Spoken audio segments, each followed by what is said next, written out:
through this. Uncertain after we get through Leviticus chapter 27, let me turn this thing off.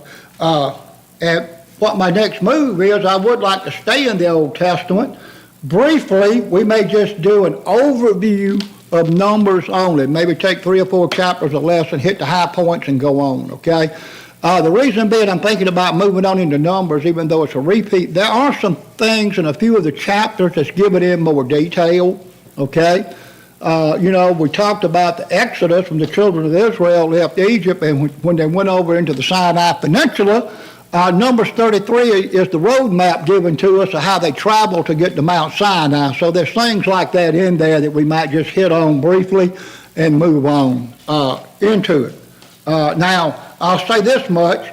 If there's a Bible topic or lesson topic that you want us to talk about here in the Bible study, just let me know and we'll generate some things together for that, okay? So just let me know. Doing it like this, Jeff, it makes it kind of easy because I know what my next Bible lesson is going to be next Sunday. You see what I'm saying? So it's not like doing sermon lessons where I have to sit out and think a whole lot about my sermon. You follow me? I just follow the book. So anyway, that's where we're at, and that's kind of what's going on. Leviticus chapter 17, what are some of the conversations that we're going to find in it? Blood of beast must be offered at the tabernacle door, and there's a reason for that, okay? It had gotten that when they killed their sacrifices, they couldn't just offer the offering anywhere. What we have to remember is God has now put in place a centralized location of worship called the tabernacle, okay? No longer was it done just anywhere, okay? Now, in contrast, the heathen world still done it wherever, whatever, however, and any way they wanted it. And we may talk about a shadow, if I remember it, that isn't that true today with worship? Has not God authorized a place for worship to be done? Kind of a centralized location, even though there are churches of Christ in many locales throughout the world, is still one what? Church, one place to worship, okay? Now, the world around about us has set them up what? Many locations in any manner you deem fit, okay?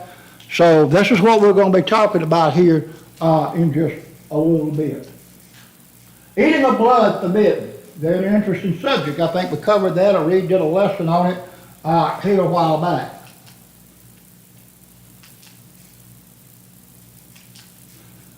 In this chapter, the essence of life is bestowed upon blood, instilling a profound reverence for life's sacredness. Through its stringent commands and corresponding consequences, it challenges us to reflect on the sacredness of our life and our practices and abide by spiritual principles for harmless existence. And I'll kind of get ahead of myself here a little bit. What's going on here? The heathen world looked at blood and they realized there was life in the blood. So they believed that keeping their life alive and keeping themselves alive, that it was a good practice to drink the blood of life, okay? That's the heathen world. Whereas today, the blood of life is through Jesus Christ, and it's made in a sacrificial tone, and somewhat it is type of a sacred thing because it was the shedding of Jesus Christ's blood that took away sin. So, and we'll get a little bit more maybe into that.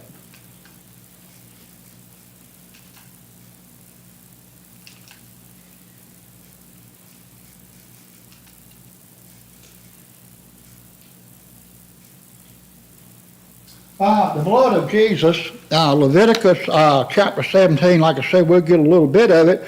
It has to do with atonement and the taking away of sin, purification. It says, for the life of the flesh is in the blood, and I have given it to you upon the altar to make an atonement for your sins, for it is a blood that maketh sin atonements for the soul. So as you look at it, it's very important to recognize what the blood is and what the blood does. Like everything's working slow. Prohibition verses 1 and 2. Daniel, would you read those for us, please? Sure. And the Lord spoke to Moses, saying, Speak to Aaron and his sons, and to all the children of Israel, and say to them, This is the thing which the Lord has commanded, saying, Okay, so the Lord is going to give these commandments on these prohibitions. He has given them unto Moses, he's going to give them unto Aaron and his sons. What's going to happen here, the Lord's going to warn against unauthorized slaughter of animals, establishing a penalty of blood guilt. So what we want to do is kind of move on into verses 3 and 4. Reed, would you read that? Any man from the house of Israel who slaughters an ox or a lamb or a goat in the camp, or who slaughters it outside the camp, and has not brought it to the doorway of the tent of meeting, to present it as an offering to the Lord, for the tabernacle of the Lord, the blood of guiltiness is to be reckoned to that man. He has shed blood for that man. He has shed blood, and that man shall be cut off from among his people. Okay, now what's going on here is God has now, like we said, established the tabernacle as a central point of worship. So when they kill their sacrifice, and we talked about that, about how one must put their hands on the head of the bull or the goat or ram and transfer their sins onto it, and that person would kill the lamb at the gate of the tabernacle, and it would be turned over to the priest to do what? The preparation, wouldn't it? The skinning, the division of the parts, the burning, and all this kind of things that went on with it. So it was not acceptable anymore if you killed it within the camp to say, oh, well, I killed it right here, I'll just sacrifice it right here. That's not acceptable anymore. Or if you kill it out in the field, it has to be brought where? To the tabernacle, okay, for sacrifice. That is the centralized required place to worship. And the reason this is being done is it's no longer like common practices among man back then to just build a tabernacle or a place of worship anywhere. We know Abraham and Isaac and all the patriarchs and those people, what they did as they traveled, what would they very often do? Build an altar, wouldn't they? Okay? Why? Well, there was no centralized place of worship. All that was coming. And so we're finding now that this is going to be set up, and this is where it was authorized. As a matter of fact, God is so stringent about this, and you're going to see this repeated often, as well as at the next level, he shall be cut off from amongst the people. So, not following authorized worship, what would they do? You would be excommunicated. You would be put out of the camp. And it's in that context. Now, we're going to see as this progresses and we get into some more of the laws, especially dealing with the laws of men and women and sexuality and things of that nature, they were put to death. Okay? So, this thing is getting very serious indeed, Reed, when you take a look at it. It's not something slack. So, this is what's going on here. And two, this was going to make them more distinct from the heathen world. You know, we're going to find the tabernacle is a centralized place of location. Later on, and years later, what would become the centralized place of worship that they had to go to? Jerusalem. Okay? So now we see God is putting in this place and this manner to worship Him. The Israelites are directed to bring their sacrifices to the tent of meetings instead of into open fields, on mountainsides, wherever you happen to be at, okay? That was going to cease and desist.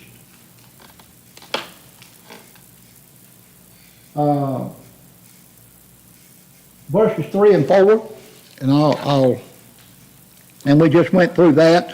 To be sacrificed, to be prepared, to be done what the priest had to do with all the detail that they had to go through with it. The Israelites are directed to bring their sacrifices to the tent of meetings instead of the open fields, and we just went through that. I want to double on that. Verses 5 and 6. Jeff, would you read those for us? There is no end that the people of Israel may bring their sacrifices that they sacrifice in the open field, and they may bring them to the Lord, to the priest at the entrance of the tent of meeting, and sacrifice they may sacrifice as peace offerings to the Lord. And the priest shall throw the blood on the altar and the altar of the Lord, and at the entrance of the tent of meeting, and burn the fat for pleasing aroma. Okay, so this is the instructions that both the people and now the priests are given at how they were to apply this blood. Here again, I said Numbers gives us some more detail. Numbers 15:13, everyone who is native born shall prepare those things in this way when he presents an offering made by fire as a pleasing aroma to the Lord. So that's the manner in which they are to present this offering by fire. It's a pleasing aroma to God. The priest's role in presenting the sacrifice and burning the fat is outlined here.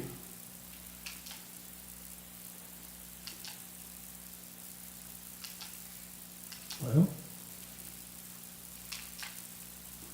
a universal degree, verses 7 through 9. Morgan, do you have that? They shall no more offer their sacrifices to demons, after whom they have played the harlot. This shall be a statute forever to them throughout their generations. Also you shall say to them, whatever man of the house of Israel, where of the strangers who dwell among you, who offers a burnt offering or sacrifice, and does not bring it to the door of the tabernacle of meeting to offer to the Lord, that man shall be cut off from among his people. Okay, so here we have the idea of what's going on. It really tells us that you're not going to do like the heathen world and offer these sacrifices unto devils in plurality like they do. And he even given a little bit of a future prophecy here about when they go into the land of Israel. What are they warned about when they go into the land of Canaan? Not to pick up the habits that those people had. What was one of the habits that those people have?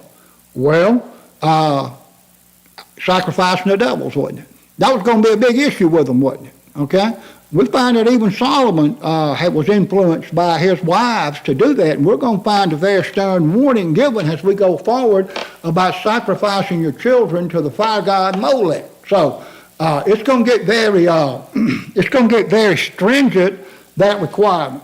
No longer is it acceptable to say, well, I think I'll sacrifice here. I think I'll do it here. I think I'll do it in this manner. Not going to wash. What does it sound like when I made those statements?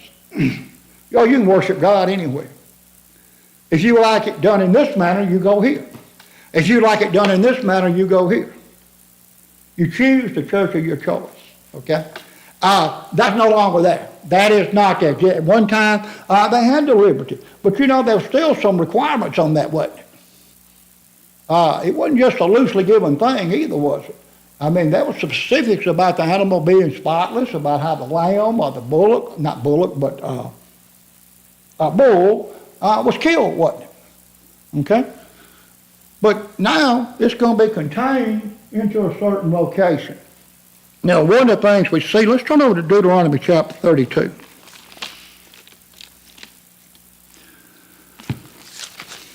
Deuteronomy chapter 32, verses 17 through 18. And we're just going to kind of take a quick look at this, and that, really the people here are exhorted to set their hearts upon the Word of God and not upon the things of the world around them. But anyway, he said they sacrificed unto devils and not to God. To gods whom they knew not, to new gods that came up newly up, when your fathers feared not. Of the rock that begat thee, thou art unmindful, and hast forgotten God that formed thee. Not only were there the traditional gods that you could be caught up in sacrificing to in the land, what about these new gods that crop up? You say, well, new gods crop up. How do you do that? Well, you see that today. You have a new church over here. It'll have its own distinct mindset and teaching. You'll see a new church crop up. Oh, this is something new here. We're going to go here. And the crowds just run there. The entertainment's better. The food's better. The preaching's more softer, it's more open to the world and things of that nature. So, in a sense, you see the shadow of what was to come, aren't you? You know? So has God really accepted worship just anywhere in any way without some sense of instruction? No. And now he's bringing it on in tighter, isn't he? At what he wants and the way he wants it, okay? So, also we find in 1 Corinthians chapter 16, 1 Corinthians chapter 16 has this to say. 1 Corinthians 10. Where did I get 16 from? He said this. I'm going to begin in verse, let's see what this notation is, verse 20. But I say that the things with the Gentiles sacrifice, they sacrifice to devils and not to God. And I would not that ye should have fellowship with devils.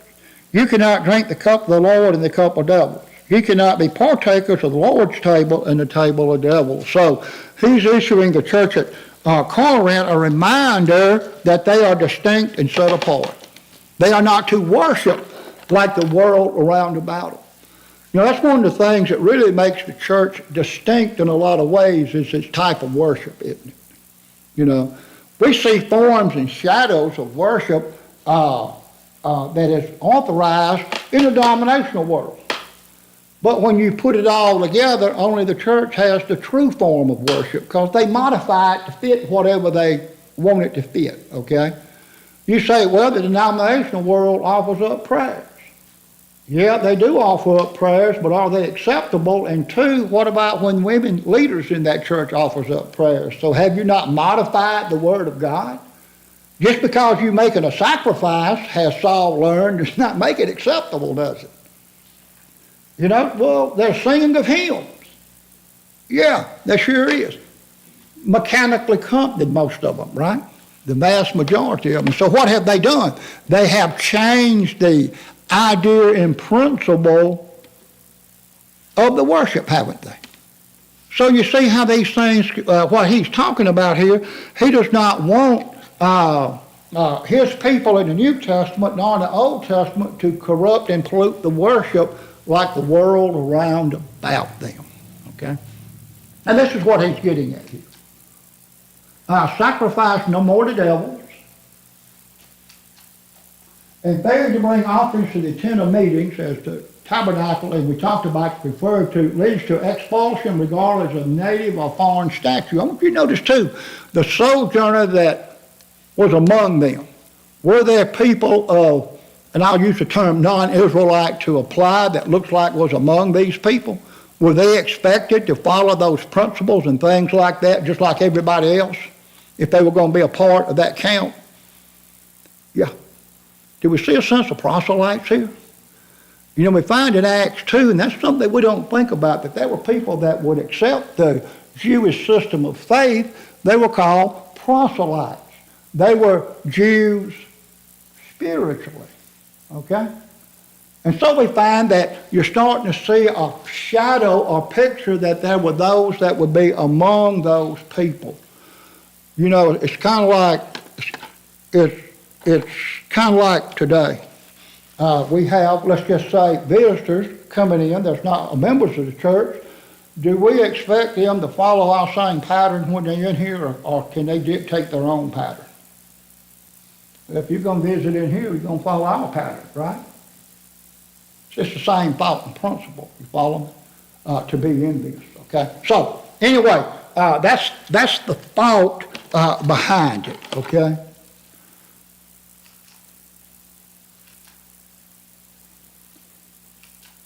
Okay, the blood ban, as it's called in the Old Testament. Let's see. Would you read that 10 through 14? And whatever man of the house of Israel, or strangers who dwell among you, who eats any blood, I will set my face against that person who eats blood, and will cut him off from among his people. For the life of the flesh is in the blood, and I have given it to you on the altar to make atonement for your souls. For it is the blood that makes atonement for the soul.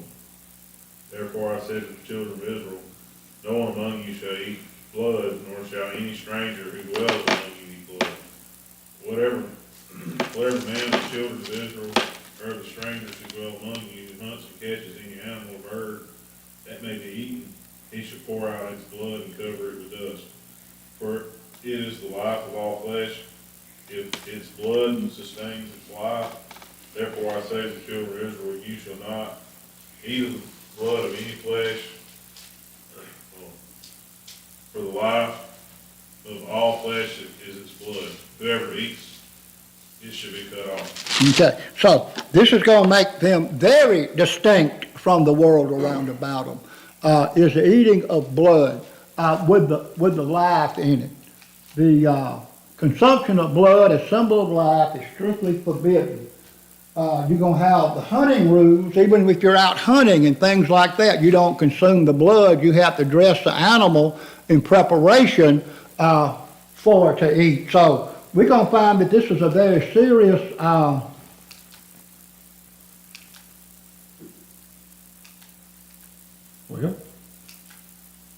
proper draining and covering of hunted animals' blood is mandated. If not followed, then what?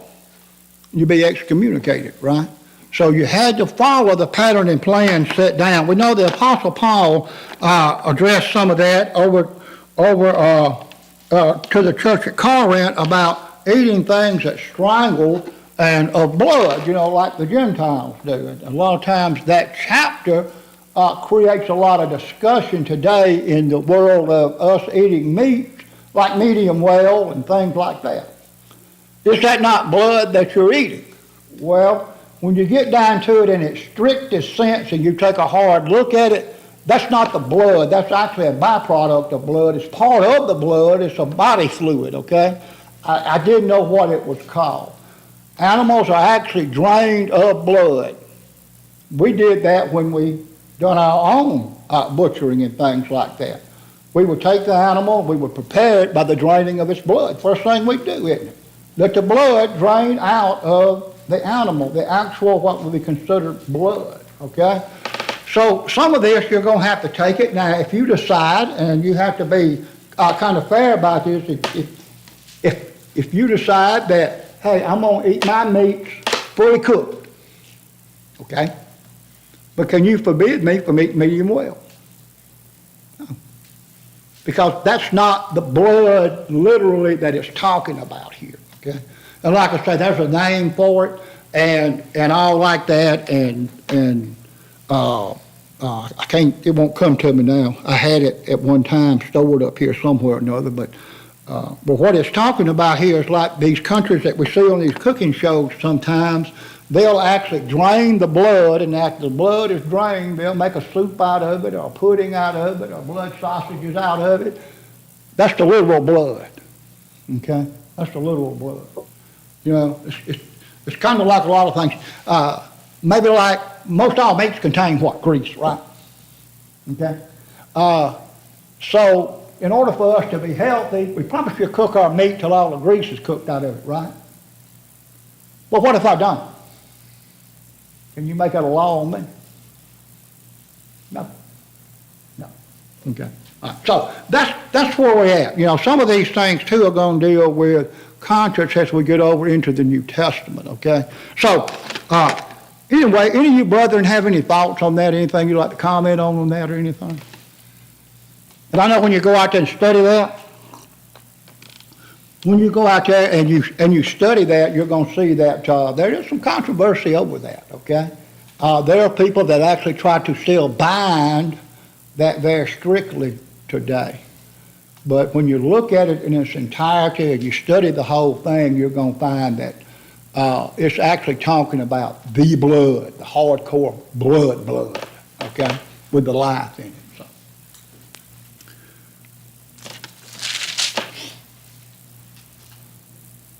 And there's people who disagree with me on that, and that's okay.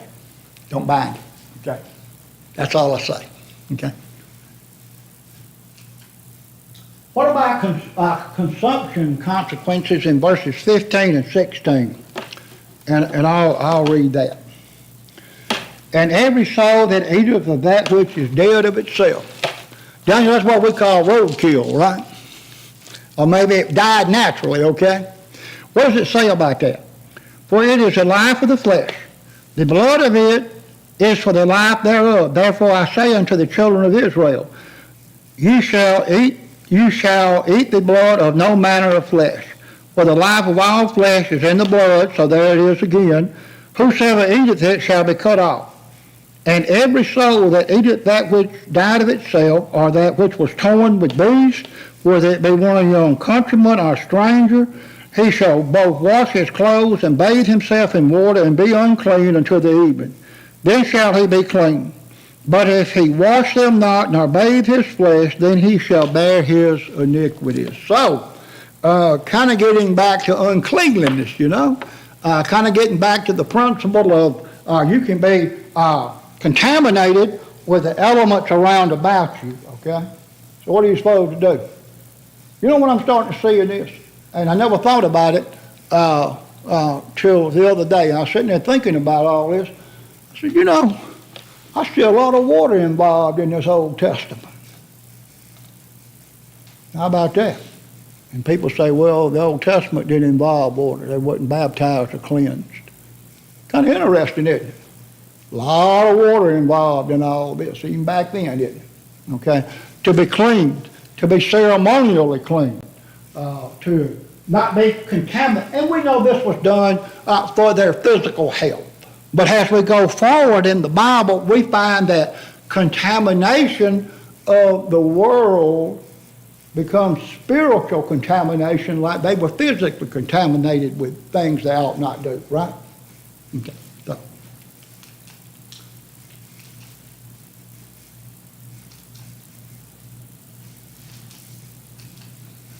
Instructions and consequences for consuming carcasses found or mauled by beasts are provided, as well as things that's died on their own, roadkill, things of that nature is involved here. I may have given you a bad. Okay, and that's going to conclude Leviticus chapter 17 in this study. This chapter carries forward the Lord's instructions to Moses regarding the Israelites' practice of sacrifice and blood consumption. It emphasizes the sacredness of blood as the life source and dictates stringent rules to ensure respect for life and adherence to ritual purity. So that involves the 17th chapter. You brethren got any comments, ideas, or thoughts on verse 17, on any of the topics that's in there? Go ahead, Eric.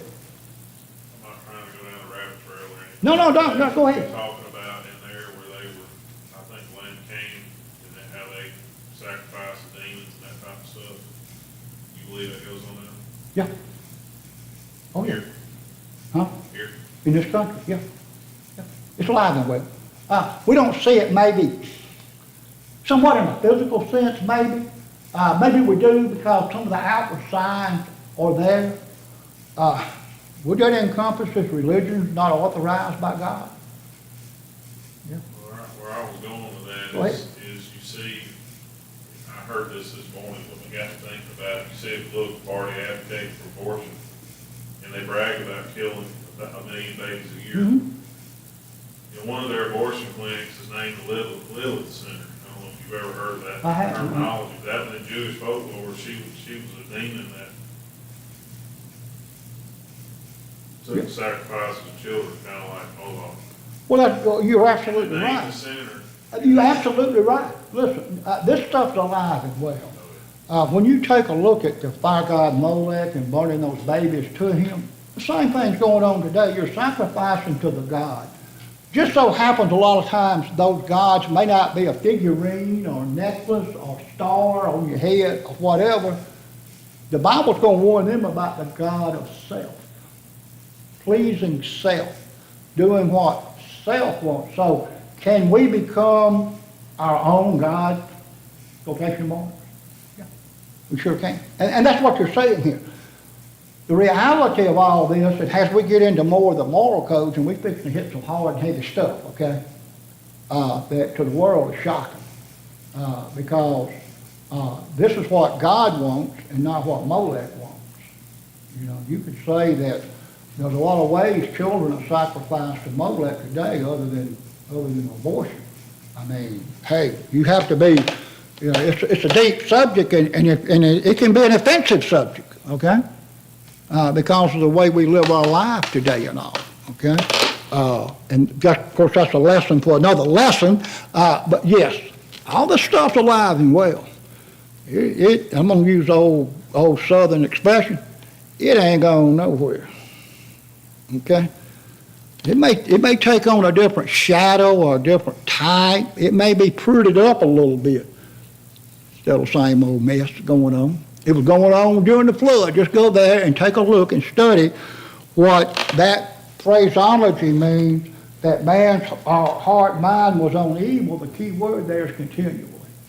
Now, you go back and study that and circle that continually, and you put that on a piece of 8.5 by 11 notebook paper or on a legal pad, and just go to listing things as you look at the Bible that's not approved. That's what's going on here. Now, you got me off on the tangent. Rita had to tell me, shut up and get back to the lesson. I can tell you that this thing of these sodomites was going on there. Okay? All you got to do is go back and study it. You take a look at it. And this is just my commentary on it, and it seems like as you study biblical history, God was unpleased with sin. Okay, don't get me wrong. Don't take what I'm saying out of context. But boy, when it started to involve this homosexuality stuff, you have to ask yourself a question as you study this. Is that not the line that man can step over? Because you see every time it crops its ugly head up in the Bible, what did he do? He made a change, didn't he? And you know there's a reason for that maybe? Because it goes directly against the course of established nature. It goes directly against the pattern and plan. Not indirectly, not somewhat. It's in total contrast to everything that God created. I mean, it's something to think about, all this stuff, like what went on at the Olympics. I'm not here to talk about the news, okay? That's not my mission.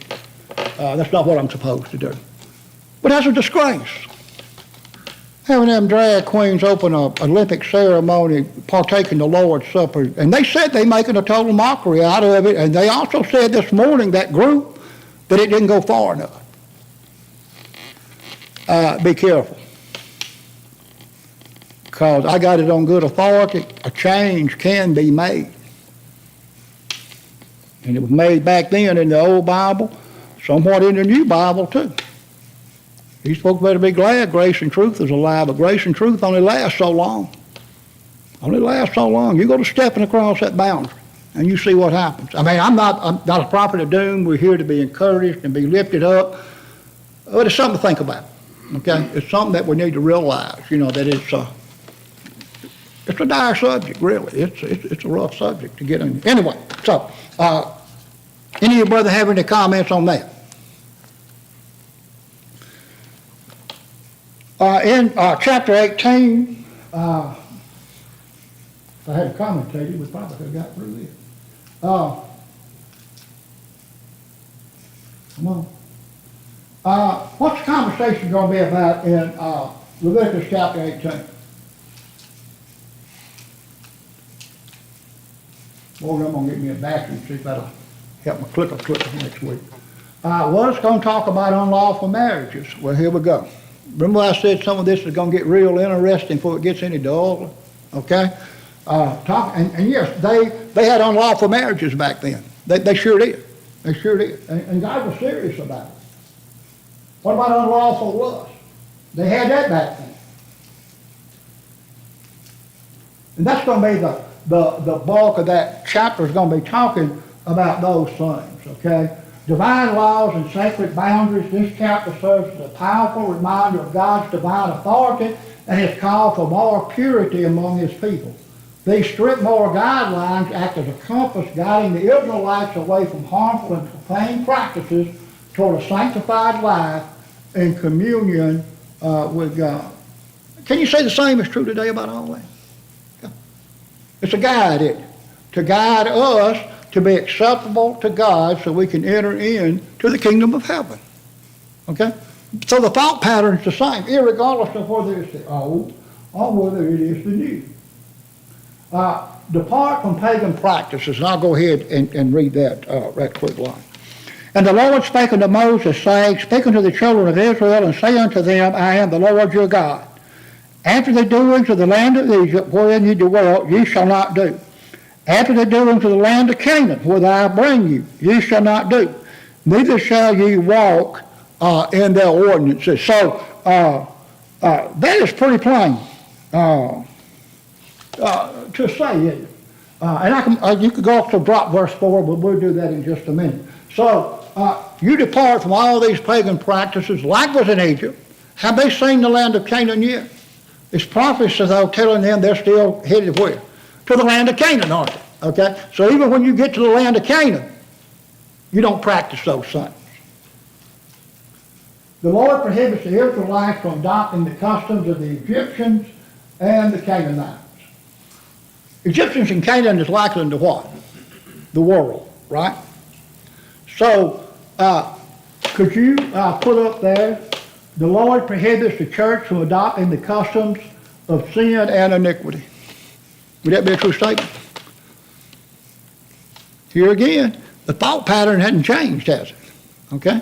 The idea behind what God's purpose and plan, it hasn't changed. The path to life. The Lord instructs obedience to his statutes, and judgment has the means of life. Yeah, and it's talking about life here because, we're still subject to disease and things like that. But it's a true statement. If you abstain from a lot of the worldly lust that's out there, the drinking and the drugs and the sex and things of that nature, and you're putting yourself into a lower risk factor, aren't you? As you engage in those other things, you're putting the risk factor at a higher level, aren't you? Okay? So you could say that's true even in the physical world, even though we know we're subject to death and disease and everything else, but it looks like you can hasten some of these things if you ain't careful, okay?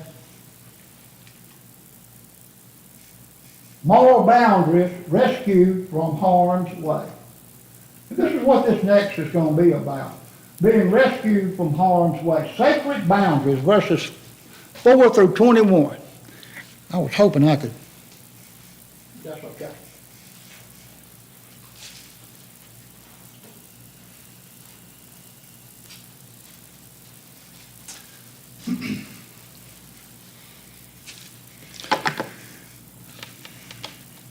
You shall do my judgments, keep mine ordinances to walk therein. I am the Lord your God. Ye shall therefore keep my statutes and my judgment, which if a man do, he shall live in them. I am the Lord. None of you shall approach too near to any that is near kin to him to uncover their nakedness. I am the Lord. The nakedness of thy father, the nakedness of thy mother, thou shalt not uncover. She is thy mother. Thou shalt not uncover her nakedness. The nakedness of thy father's wife shalt thou not uncover. It is thy father's nakedness. The nakedness of thy sister, the daughter of thy father, or daughter of thy mother, whether she is born at home or born abroad, even their nakedness thou shalt not uncover. The nakedness of thy son's daughter, or thy daughter's daughter, even their nakedness thou shalt not uncover. The nakedness of thy father's wife's daughter, begotten of the father, she is thy sister, thou shalt not uncover her nakedness. Thou shalt not uncover the nakedness of thy father's sister, he is the father's near kinsman. Thou shalt not uncover the nakedness of thy mother's sister, for she is my mother's sister.